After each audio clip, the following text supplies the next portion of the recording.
Good morning, fellow YouTubers. It's 10 to 7 in the morning. It's Sunday the 16th of March 2025 and I'm just off out for another adventure. We've got Bay in the back there behind the dog god as usual. He's waiting to get away. So I'm going back to Newcastleton on the Scottish border with Keelsland Forest, quite simply because I'm going to be doing the Somme Stone circular walk again, but with differences. I'm going to be exploring new tracks as well on top of the normal circular walk I do. So me and the dog are going to be absolutely knackered by the time we finish this walk, but never mind. It's raining slightly, so I'm hoping by the time I drive to Newcastleton it's going to be stopping, so by the time I park up hopefully it'll be fair. But that's the state of play at the moment. So without further ado, I'm going to stop recording and get on the way, reverse route we drive here and start driving down the street. Right, so bye for now. Okay, I'm on the B6318 and I've done 46.5 miles and I'm at the Twice Brewed pub. So I'm just making a note of how far it is from South Shields. Right, so bye for now. Okay, I've just drove down the steep bank on the B6318 and I've come through the village of Greenhead and I've turned right at the crossroads. So I've done 52.5 miles and I've just pulled over. I'm on my way now through the village of Gillsland, which is a couple of miles along this road, and then basically turn right at the Bridge Inn pub, then turn left and then just get back onto the B6318 and continue right away along that, going towards Newcastleton. So bye for now. I've done 54.7 miles from South Shields heading towards Newcastleton in the border of Scotland with Keelsland Forest. And I've just pulled over in this lay-by as usual for a quick wee. This is one of my popular spots on the way to Newcastleton where I do. Right, so if you continue straight up that road, you go to Spade Adam. Listen, whinging because he wants to get out. But I just wanted to stop here and show you. I've come down the B6318 Military Road through the tiny little village of Greenhead, then you come to the crossroads and turn right. Then you come through down the bank here through Gillsland, underneath the railway bridge. He's making it right in. So this is the next direction. So I'm going on the B6318 towards West Hall, Brampton and Carlisle. And the next little village that you drive through is Kershope, 7.25 miles. So that's where I'm heading. So obviously if you want to go to the Gillsland Spa Hotel, you continue up there. Right, so I'm just going to continue right along this road now, go towards Kershope, and then you just bend right and start going up the hill. Then just continue to follow the road. But I'll just sort of show you where I am and how many miles I've done so far. It's 8:05 in the morning, the 16th of March 2025. Right, so I'll bring you back. Bye for now. Okay, I've done 60.6 miles and I'm still on the B6318, but at this junction I'm going to be turning right and going up the road, up the bank. And as you can see, it's going on the B6318 up towards the village of Roadhead. That's the next main village. So you go right uphill to the where it bends round the right and then just drops back down the hill on the other side. So I just wanted to put that signpost on where I'm going to be turning right here at this junction and head up the hill to continue with my journey. Right, so I'll bring you back. Bye for now. Okay, I've done 62.8 miles and I've reached the signpost for Kershope here, and I just go down the hill, go over the bridge and then turn right and start continuing uphill and just continue to follow the B6318. What time is it now? It's 8:22 AM in the morning, this Sunday morning, the 16th of March 2025. Right, so I'll bring you back further down the line. Bye for now. I've done 64.6 miles from South Shields and I'm back at this pub that I pass on the B6318. It's called the Crossings because it's on a crossroads, and I pull in here because it's got a nice wide car parking area, and I'm just going to get the dog out the back and take him behind those cars in the long grass street and go and do his toilet business if he needs to before I continue with my journey. But I'm making good progress considering I set off from the house about an hour ago, so I'm pretty well on with my journey. So like I say, it's 8:28 AM and I've done 64.6 miles so far from South Shields. So I'm just going to let him briefly out the car on his leader and just take him round along the long grass here before we continue on with the journey. So I'll bring you back. Bye for now. Right, so I'm just making a short video again of the name of the pub, just for anybody else that wants to come along to Newcastleton. The way I come, and I've cut off all shortcuts and I've made the journey as short as possible. So by the time I get where I park the car, I'll have done 76.3 miles or something daft like that. But it's definitely 76 something. Right, so this is the pub on the crossroads that I pass all the time. And like I say, it's got a big car park that you can pull in off. And I've just put him on his leader and let him walk along the long grass there, and he's been to the toilet, so there's no panic to get where we're going now, to let the dog out. But that's where I'm heading to next. Look, Roadhead, 2 miles on the B6318. And that's where I've come along from. Gillsland, 9.5 miles back that direction. Right.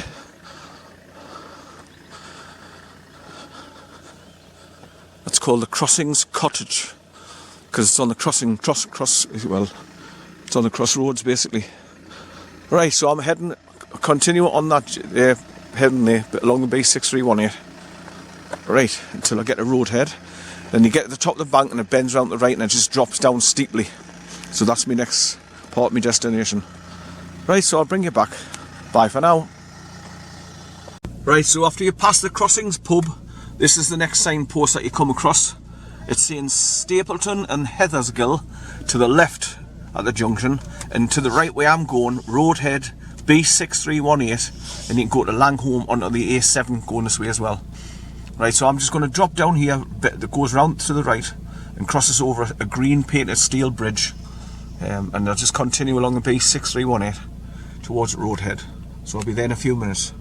Right, so bye for now. There you go, I've reached the village of Roadhead at the 30 miles an hour signs here. I'm going to drive another, 250 yards there, and then the road bends naturally round to the right. You can see the signpost up ahead. Then when you go round to the right, it drops down steep, right down to the bottom of the village. Then you just continue to another signpost where it turns right to go to the flat, or left to go to Blackpool Gate. And that's where I'm going to, Blackpool Gate. That's my next part of the journey. Then eventually I'll come past a little chapel that I stop at, called the Knowe. The T-H-E, Knowe, K-N-O-W-E. That's what it's called, so that the village area must be called the Knowe. Right, so where that black car's going now, I'll be turning right there. That's where I'm going, and dropping down the steep bank. Right, so bye for now. Okay, I've come along from the church, the little chapel there at the Knowe, and then I've come up the road, and I've come to this next junction where you've got to turn right and head towards Newcastleton, which by the signpost there says 4 miles. But where I'm going to be parking the car is the area known as Kershope Foot, and that's 3 miles. So you drop down the nasty S-bends down the steep bank, and then you cross over the stone bridge. Then there's a big parking area there. So I'm just going to pull over the bridge, do a quick recording, and then drive along the farmer's track about another mile, and that's where I eventually park up and then start my walk to do the Salmstone circular walk. But I'm going to be putting in extra tracks in this time that I've never done before, so it should be interesting. Right, so I'll bring it back. Bye for now. Okay, I've just drove down the nasty S-bends banks, quiet, and what I normally do is drive down over the bridge and park over there. We can see that blue car through the trees there, and just film the area where it's the signpost is "Welcome to Scotland." It's Newcastle, obviously. As you cross over this bridge, that's you crossing over the border from England into Scotland. Now, I normally just go along that farmer's track about another mile, and I park up in me spot that I pick all the time to park up. But I'm just stopping here at the moment. I'm just going to walk down the bridge there and film over towards where the car's parked there at the car park before you go. If you continue up the road, it takes you into the village of Newcastleton. But I'm going to be turning right here and going along that really bumpy, holy track there for about another mile. It's just a farmer's track. And then I park up on the left hand side when I get the far side before you go over the concrete bridge. Right, so I'm just going to take a walk down the bridge there now. I'd love to be able to let him out and just follow us, but there's always sheep around here that's on the loose, so I can't. So I just have to leave him in the car while I do a quick record. So I'll bring you back. Bye for now. Right, so that's pointing my camera back up the steep, really, it's a really steep bank, and it goes round bends, then it goes round double S bends, and it's going uphill all the time. So you got to watch for cars coming down and round the bends. So you got to drive really, really slowly. Right, so I'm just going to go down to the stone bridge here and point my camera over onto Kershope Burn and towards the car park where you can go and park over if you're stopping here. There's a red car coming over there now, over the cattle grate. It's just there now, that's it. It's going to be coming up the bank.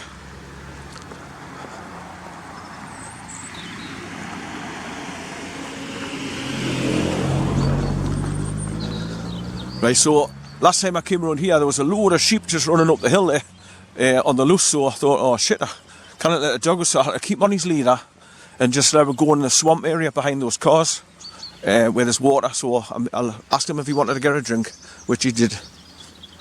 Right, so I'm going to be going along that farmer's stone track there, about another mile, like I say, and then you come across like a bit of a passing place just before you hit the two concrete bridges and the gates, and that's where I park.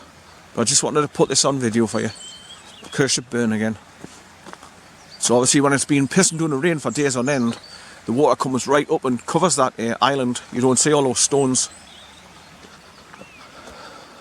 And there's the sign, welcome to Scotland, just before you get to those two cars over the cattle grate, and then you can turn your car around at a bit of an island.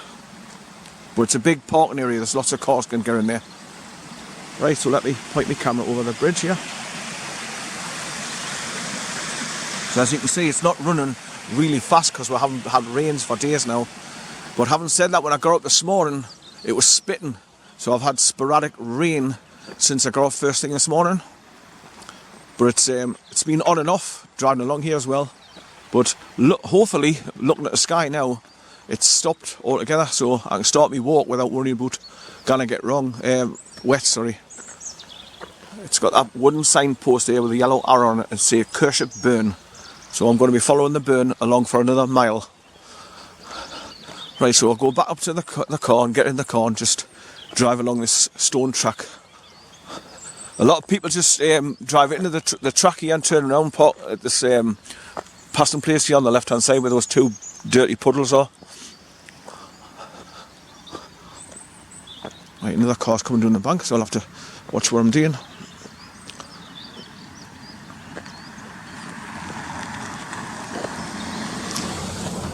Right, back up to my car, jump in. The dog will be all excited now because I mean, if he looks out the window, he should recognise where he is because we've just been here recently. So he'll probably getting all excited, know he's going to be jumping out the car in a minute and getting off his leader and running about.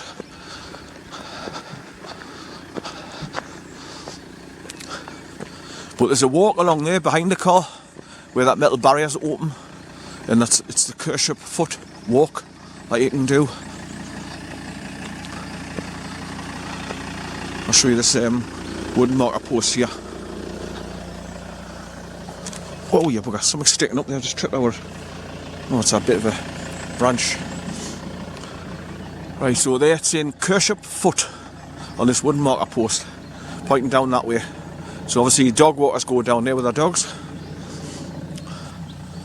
Right, so he'll be getting all excited and impatient wanting to get out, so I'm going to drive down the bank there, turn right and go along that stone track for about another mile. Right, so just a reminder, it's the 16th of March 2025 and I've drove, hey, get down. By the time I park up, I'll have done about 76.4 miles from South Shields, where I come from. Right, so bye for now. Okay, it's 9:20 in the morning, this Sunday morning, the 16th of March 2025. Hey, get down! And I've arrived at my usual parking spot for to start my walk, where you come to this along this farmer's track about a mile, but it's all holes and bumpy and full of water. So you've got to drive really, really slow over the holes and bumps, so you don't wreck your springs or scratch your alloy wheels, etc, etc. So I'm going to let the dog out in a minute, and I'm going to take him down to the Kershope Burn down the bottom there, past those wooden posts, and there's a place you can get down by the river's edge and let him go for a drink. But I'm just going to do a quick recording to show you exactly where I am. And for those people who want to know how to get to Kershope Head Bothy, you come along to here where I've parked, and then I'm going to go off to the left over the concrete bridge. But if you're going to the bothy, you take the right fork in the track here and go through the metal gate. Well, I'll just show you. There's the green sign for Newcastleton and the concrete bridge that you cross over for to stop me walk. he's getting very impatient. He wants to get out. Right, so basically if you want to go to the bothy, you go through that metal gate there and just follow the road track straight up all the way. Then eventually you'll come across a part where you can look down to the left and see the big remote house down below in the big grounds. Walk past that and just keep on going, and eventually you come to a quarry on the right setback. You go past the quarry and the road bends round to the right and goes uphill. So you go uphill until you get to the crossroads and then you turn left. Then the road takes you directly to the bothy on the left, so you drop down the steps to get into the grounds. Right, so I'll just show you Kershope Burn over the bridge here. So I'm going to be coming along here, going through that, past that metal gate and that green sign, and bends round the right and starts going uphill very gently.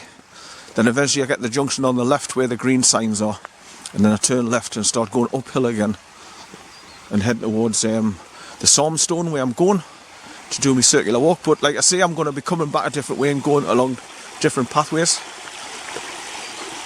So right, my battery's just gone off, so I've just put a brand new one in, fully charged, and I was just busy pointing my camera down to Kershope Burn. That's Kershope, and I'm starting to get spots of the wet stuff coming down. I hope it doesn't start getting any heavier, because it's just very, very miniature at the minute.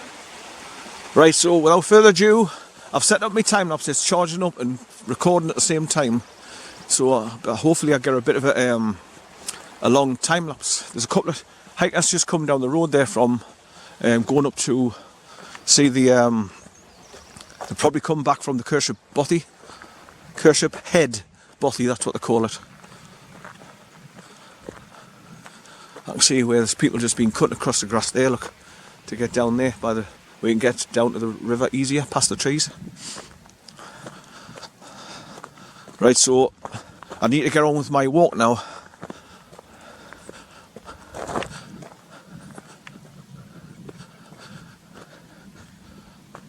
They've just come down the embankment and come down this metal gate and walk through it.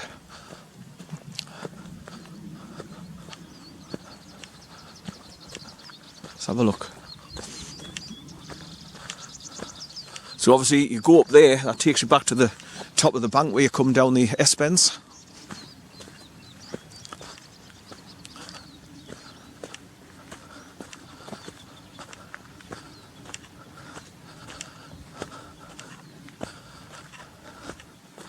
Yeah, so they've just come down that embankment there.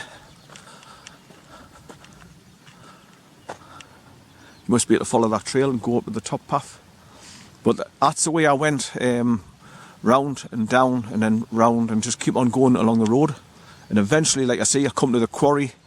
It's like set back a little bit on the right hand side, and the road goes past it and bends round the right and goes uphill like that one.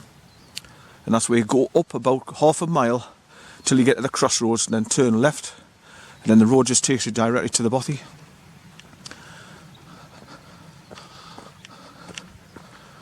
Right, so let's get back to the car and let the dog out, because we've gone mental.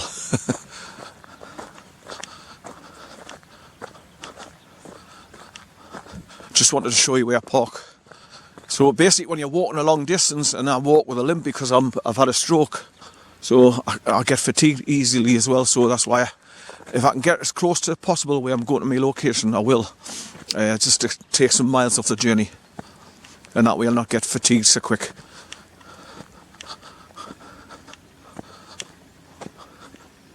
Right, so I'll let him out the back and we'll go down to the river's edge there, the burn, and I'll see if he wants to go for a drink. Right, I'm not going to take my camera with us because I didn't want it dangling around my neck and swinging backwards and forwards and clicking off me knuckles and stuff, trying to hold it steady, especially when I've got him with us. But I'm not going to have him on the leader, so that's the difference. He's not pulling me at my right arm, when I've got them on a leader, and therefore I can steady the camera to take photographs. Right, so I've got my time lapse going at the moment, and while the engine's running, it's charging up my DigiPower battery, which is the 8-hour battery, as well as the it's plugged in the side of my GoPro 8 there. So it's charging the GoPro 8 battery from the DigiPower battery in my centre console there. So that's why I get long time lapses. Right, so I'll switch off, get the dog, he's sitting there though. He's a chuggled. And we'll go down there to the camping spot, just the back of that tree. That's where you can see where other vehicles have been driving down there. There's a bloody big ditch down there on the right, so you've got to keep over slightly to the left so you don't get in those ditches and drive down. And the wire fence has been pulled down just behind this tree, so you can go down the bottom, turn left, then just pull up behind that tree so no one can see you, and pitch your tent, doing an overnighter, wild camp. Right, so I'll bring you back. Bye for now.